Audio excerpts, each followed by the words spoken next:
Welcome to your guardian chef, your angel in the kitchen. Today we are making coconut orange cake loaf, baked in a bread pan. Perfect for an Italian colazione, breakfast, because we do not have time in the morning. The oranges you grated the zest for this cake can be squeezed for your morning orange juice. Nothing goes to waste. The sweet and crunchy coconut balances the citrusy aroma of the orange. The flavour is already intense, so no need for any frosting. And you don't need that extra sugar. These are the ingredients and the quantities are in the description below. Make sure the butter is at room temperature. Soak the shredded coconut and the orange zest in milk overnight or for 1 hour at room temperature. Sift the flour with the baking powder. With an electrical blender, whip the butter with the sugar until it becomes creamy.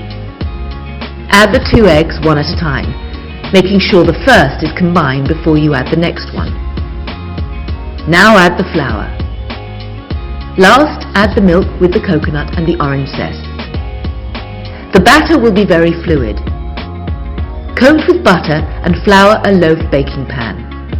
Pour in the batter, bake in a hot oven 350 Fahrenheit, 180 Celsius for 1 hour.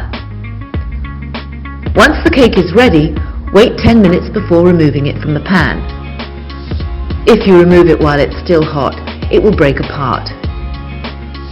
Turn it over and let it cool down completely.